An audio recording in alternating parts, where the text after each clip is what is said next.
तर या संवादावरती अधिक चर्चा करण्यासाठी आज आपण आमंत्रित केलेला आहे संघ विचारक अमोल पुसतकर यांना. काँग्रेसचे प्रवक्ते कपिल ढोके पाटील आणि भाजपचे मुख्य प्रवक्ते नवनाथ बन आपल्यासोबत आहे.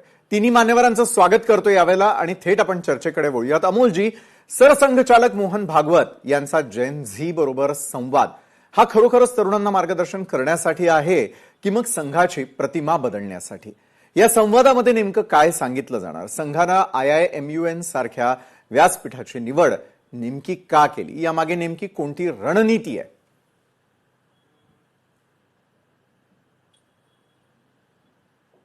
मला असं वाटतं की हे जे व्यासपीठ आहे त्यांनी परमपुण्य सरसंघचालकांना तरुण विद्यार्थ्यांशी संबंध आणि संपर्क संवाद साधायला बोलवलेला आहे. बरं, संघाचा हा प्रयत्न नेहमीच राहत असतो. मी तुम्हाला सांगतो, 1 महिन्यापूर्वी संघ शताब्दी निमित्त संपूर्ण देशभरामध्ये युवा संमेलनं आयोजित केली गेली. बरं.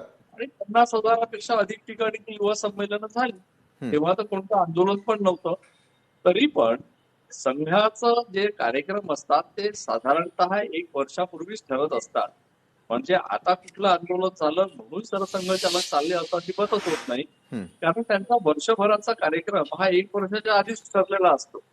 त्यामुळे ही संघटनेनी जी वेळ मागितलेली असेल ती वर्षभरापूर्वी मागितली असेल, त्यामुळेच त्यांना ती आता वेळ मिळालेली आहे. आणि मला असं वाटतं की जसं तुम्ही सांगितलं की तरुणांनी संवाद साधायला पाहिजे, तर याही गोष्टीला संघ तयारच असतो. संघामध्ये तरुण नेतृत्व पण भरपूर आहे. आणि सरसंघचालक हे गाईड अँड फिलॉसॉफरच्या भूमिकेमध्ये असतात. तर त्यामुळे सरसंघचालक हे समाजाच्या आणि संघाच्या दोन्ही कार्यक्रमात जात असतात.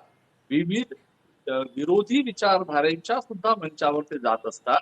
परंतु ते जिथेही जातात तिथून भारत भक्तीचा, सामाजिक समरसतेचा, राष्ट्रीय एकात्मतेचा संदेश देतात. जसं तुम्ही अभिजित तितकेचं वाक्य सांगितलं की तरुण भारताचे भविष्य आहे, तर ही खरोखर चांगली गोष्ट आहे की त्यांचं, संघाचं आणि सगळ्यांचं त्या बाबतीत एकमत आहे की तरुण भारताचं भविष्य आहे. यांना आपण राष्ट्रप्रेमाची शिक्षा आणि दीक्षा कशी देऊ शकतो हे जास्त महत्वाचं आहे. सरसंघचालक अशाच पद्धतीचा एक संदेश उद्या होणाऱ्या कार्यक्रमाच्या निमित्ताने देतील असं मला वाटतं.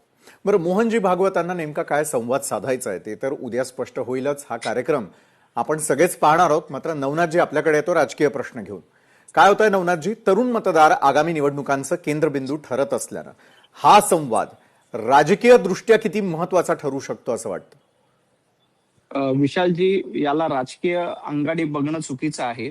कारण राष्ट्रीय स्वयंसेवक संघ हा जेनझीचा संघ असतो. तर तुम्ही शाखेमध्ये येणारे तरुण बघा, सातत्यानं तरुण बाल स्वयंसेवक पासून प्रौढांपर्यंत राष्ट्रीय स्वयंसेवक संघाच्या शाखेमध्ये हजारोंच्या संख्येने तरुण येत असतात. त्यामुळं फक्त जेनझीला आकर्षित करण्यासाठीच असा कार्यक्रम केला जातो नाही. ज्या संस्थेचं तुम्ही नाव घेतलं, ज्या संस्थेने हा कार्यक्रम ऑर्गनाईज केला होता, त्याच संस्थेमध्ये 25 सप्टेंबर 2025 महाराष्ट्राचे मुख्यमंत्री देवेंद्रजी फडणवीस साहेबांनी देखील वरळीच्या डोममध्ये जेनझींसोबत संवाद साधला होता.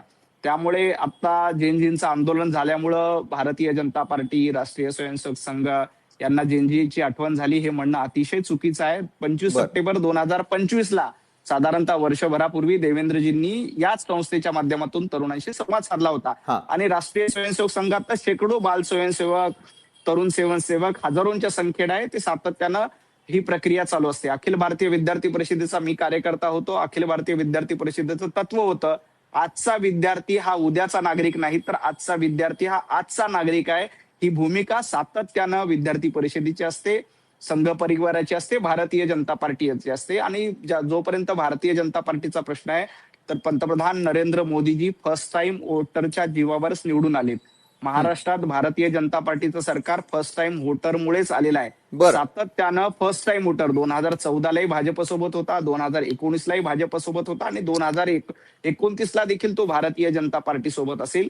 काही लोकांनी आपला राजकीय अजेंडा साधण्यासाठी विद्यार्थ्यांच्या खांद्यावर बंदूक ठेवून दिल्लीच्या जंतर मंतरवर आंदोलन केलं आणि आपली राजकीय पोळी भाजण्याचा प्रयत्न केला. हे इथल्या जेनझीने ओळखलंय, तरुणांनी ओळखलंय. त्यामुळे हा तो त्यांचा अजेंडा आहे की आपल्या स्वतःच्या पुढच्या पिढीचं राजकीय वातावरण सेक्युअर करायचंय. म्हणजे कुणाला तर काँग्रेसला राहुल गांधींची चिंता आहे, बरं. राहुल गांधींचं राजकारण सेट करायचंय, त्यासाठी ते विद्यार्थ्यांचा उपयोग करतायत. महाराष्ट्रामध्ये 2 ठाकरे आहेत, त्यांना आदित्य ठाकरेंची चिंता आहे आणि अमित ठाकरेंची चिंता आहे. बाकी सर्वसामान्य घरातल्या विद्यार्थ्यांची चिंता ना काँग्रेसला आहे ना उभाटाला गटाला आहे. ती मात्र भारतीय जनता पार्टी, महाराष्ट्राचे मुख्यमंत्री देवेंद्रजी फडणवीस आणि देशाचे पंतप्रधान नरेंद्र मोदीजी करतायत. म्हणून तरुणांसाठी सातत्यानं संवाद साधणं आणि त्यांच्यासाठी वेगवेगळ्या उपक्रम राबवणं हे सातत्यानं भारतीय जनता पार्टी असेल, संघ असेल, केंद्र सरकार, राज्य सरकार करत असतं. बरं नवनाथजी, मला तुमची देखील बाजू लक्षात आली. थेट आपण कपिलजी यांच्याकडे जाऊयात. कपिलजी, काय आहे की जेन झी आणि जेन अल्फा यांना जोडण्याची गरज आत्ताच संघाला का भासली असं वाटतं? प्रत्येक राजकीय पक्षाच्या अजेंड्यावरती सध्या जेन झी असल्याचं पाहायला मिळतं. त्यांच्या भेटीगाठी असतील, सीजेपी असेल, अनेक गोष्टींमुळे या सगळ्या गोष्टी चर्चेच्या झाल्या आणि त्यानंतर होणारा उद्याचा संवाद, त्याकडे काँग्रेस कसं पाहते? नाही, आता मोहन भागवत उद्या जनजींसोबत संवाद साधणार आहेत. त्यांना उशिरा का होईना शहाणपण सुचलं, याबद्दल हे नक्कीच स्वागतार्ह आहे. नव्या पिढीशी प्रत्येकानं संवाद साधला पाहिजे. पण हाच संवाद साधायला थोडासा उशीर झाला असं मला वाटते. ज्यावेळी या देशातले जनजीज हे जंतर मंतरवरती रात्रंदिवस पावसामध्ये त्या ठिकाणी झुंजत होते, या जनजीज वरती मोहन भागवत ज्या संस्थेचे प्रमुख आहेत, RSS ही या संस्थेचं वैचारिक नेतृत्व मान्य असलेली भारतीय जनता पार्टी सत्तेमध्ये आहे. आणि त्या भारतीय जनता पार्टीमधले अनेक लोक ज्यावेळी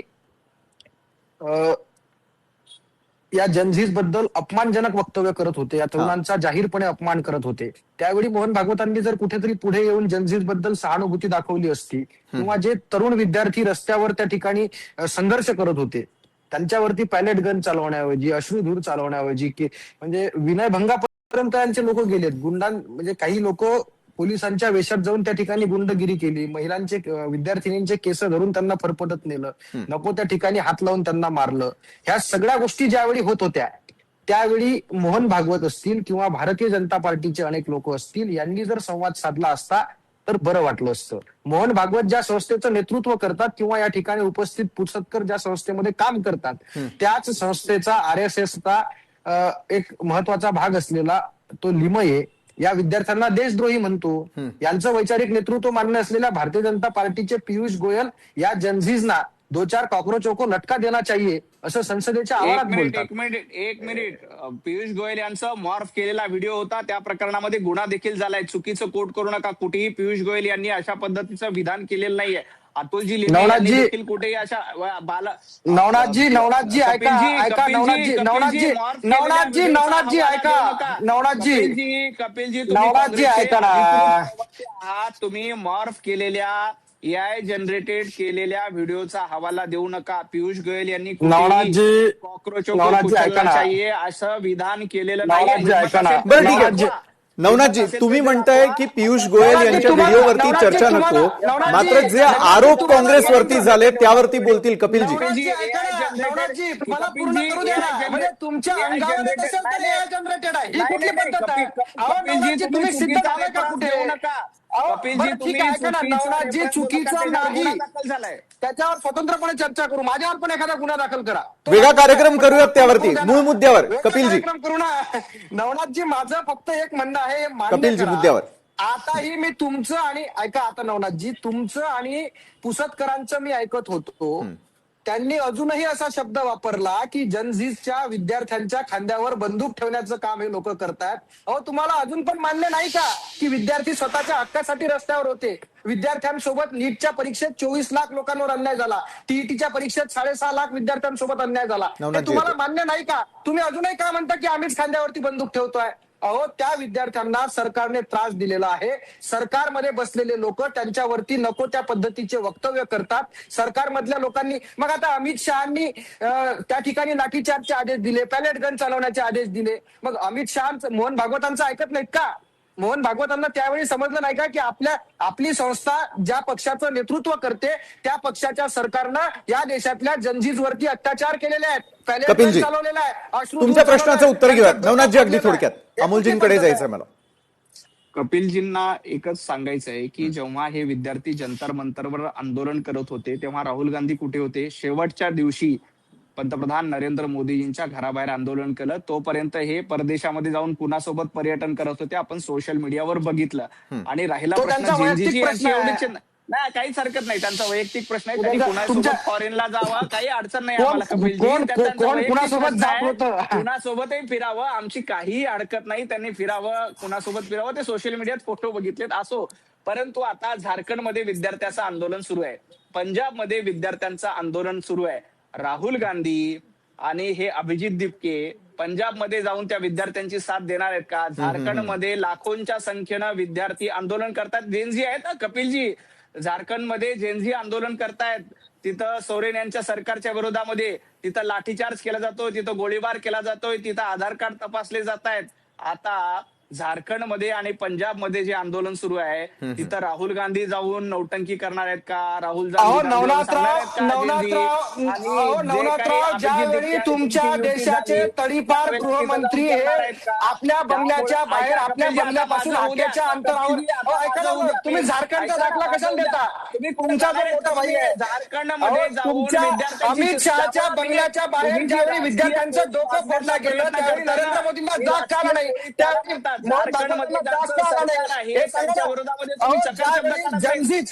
ज्या जनजीत सोबत तुम्हाला आज सोबत करावं वाटतं त्यांचं डोकं अमित शहाच्या बंगल्याच्या बाहेर फोडलं जाते, त्यावेळी काय झालं हे सांगा ना? कुठे सुरुवात पार पडली? 22 लाख विद्यार्थ्यांचा शेड्यूल डिस्टर्ब झाला, 24 विद्यार्थ्यांनी आत्महत्या केल्या. याचं माप कोण घेणार आहे? बरं, नवनाथजी, मला आपला आक्षेप लक्षात आला, त्याचं उत्तर कपिल ढोके मी तुमच्याकडून घेतो. मला सांगा, दिल्लीपासून 1200 किलोमीटर अंतरावरती असलेल्या झारखंडकडे तितक्याच संवेदनशीलतेनं का पाहिलं जात नाही? कपिलजी. विशालजी, प्रत्येक आंदोलनाकडे राहुल गांधी या देशामध्ये विद्यार्थ्यांचं नेतृत्व करत लढत आहेत. आपण जर पाहिलं असेल तर कोट्याचा छात्रों की गूंज या कार्यक्रमानंतर देशभरात छात्रों की गूंज म्हणून युवक काँग्रेस असेल, काँग्रेस पक्षाचे पदाधिकारी हे विद्यार्थ्यांपर्यंत जात आहेत. आजही प्रत्येक शहरामध्ये दिवसाला शेकडो कार्यक्रम होतात, विद्यार्थ्यांचे प्रश्न समजून घेण्याचं काम करतात. कारण या देशातल्या सरकारनं शिक्षण व्यवस्था ही अत्यंत खराब करून ठेवली, विद्यार्थ्यांच्या आयुष्यासोबत सर्वाधिक प्रमाणात खेळ करून ठेवला. त्या ठिकाणी सुद्धा आम्ही जाऊ, त्यांचे प्रश्न समजून घेऊ, परंतु बरं, तुम्ही जाल त्यावेळेला त्यावरती आपण पुन्हा एकदा चर्चा करूयात. अमोलजी, मी मूळ मुद्द्याकडे पुन्हा घेऊन येतो. अमोलजी, काय की संघावरती असलेला पारंपरिक विचारसरणीचा शिक्का पुसण्याचा हा संघाचा प्रयत्न आहे का उद्याचा संवाद? म्हणजे संघाची विचारसरणी ही पारंपरिक विचारसरणी आहे असं जर कोणाला वाटत असेल तर संघ त्याच्या स्थापनेपासूनच देशभक्ती जागृतीचं काम करतोय. संघ त्याच्या स्थापनेपासूनच विद्यार्थ्यांमध्ये आणि स्वयंसेवकांमध्ये अनुशासन निर्माण करण्याचं काम करतोय, स्वयंसेवकांमध्ये सेवाभाव निर्माण करण्याचं काम करतोय. तर आम्ही कसं आहे, आम्ही एक काम ठरवलेलं आहे व्यक्ती निर्माणाचं. ह्या व्यक्ती निर्माणाच्या कामामध्ये मग ते शिस्त असेल, अनुशासन असेल किंवा देशभक्ती असेल, ग्राम स्वच्छता असेल किंवा अजून कुठले निसर्गशी रिलेटेड कुठले काही गोष्टी असेल, या सगळ्या गोष्टींनी व्यक्तीचं व्यक्तिमत्व बनत असतं. संघाच्या शाखेमध्ये शिकवल्या जाणारे शारीरिक आणि बौद्धिक कार्यक्रम हे व्यक्ती निर्माणासाठीच आहे आणि संघ तेवढंच काम करतो. त्यामुळे याला कोणी पारंपरिक म्हणत असेल तर त्याला पारंपरिक म्हणायला पाहिजे. परंतु मला असं वाटतं की विद्यार्थ्यांशी केला जाणारा संवाद हा नेहमीच संघामध्ये होत असतो. मी तुम्हाला आत्ताच सांगितलं की मागच्या महिन्यात 50,000पेक्षा अधिक युवा संमेलनं संघाने घेतलेले आहे आणि वस्तीमध्ये घेतलेले आहे.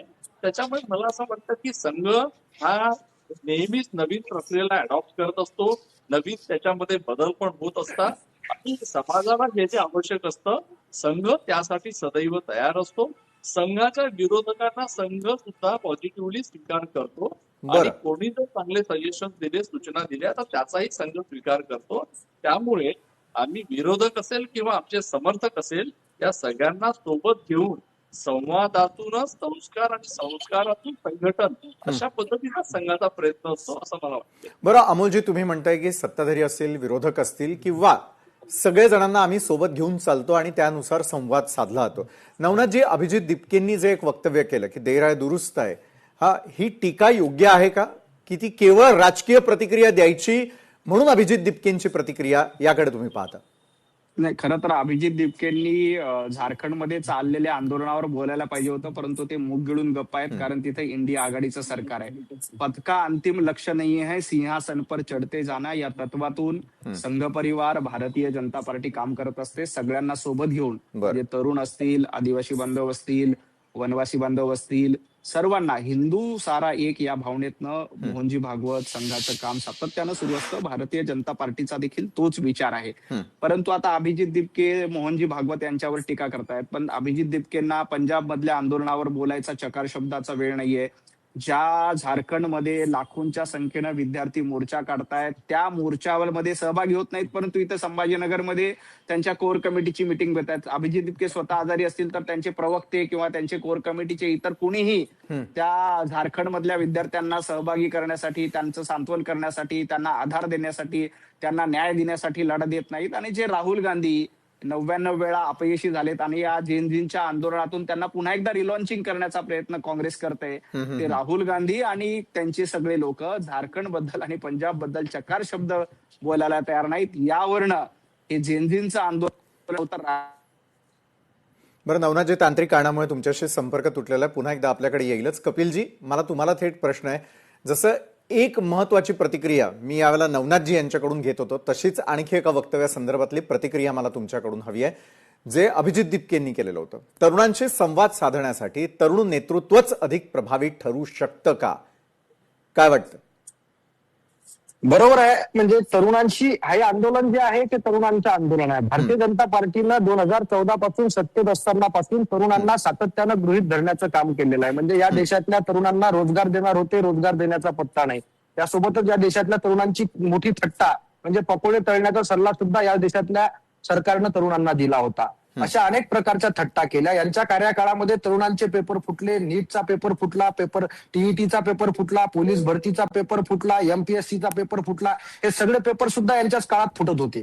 आणि मग या देशातल्या तरुणांकडे सातत्यानं दुर्लक्ष करणाऱ्या सरकारला ज्यावेळी जनझीजनं जंतर मंतरवरती घाम फोडला आणि यांचा जो अहंकार होता की हे सरकार में इस्तीफे नाही होते, तर धर्मेंद्र प्रधानला राजीनामा देऊन या सरकारचा अहंकार जनझीजनं जिरवला. आणि ते जिरवल्यानंतर मला तर आता मोहन भागवतांचं कौतुक करावं असं वाटते की त्यांनी काही मोदीजींसारखा रील काढण्याचा प्रकार केला नाही. एवढं तरी नशीब. हॅलो फ्रेंड्स, तो रील काढून नाही तर ते प्रत्यक्षपणे संवाद साधता आहेत. अहो तुम्हाला संसदेमध्ये तरुणांच्या प्रश्नांवर चर्चा करायला वेळ नाही.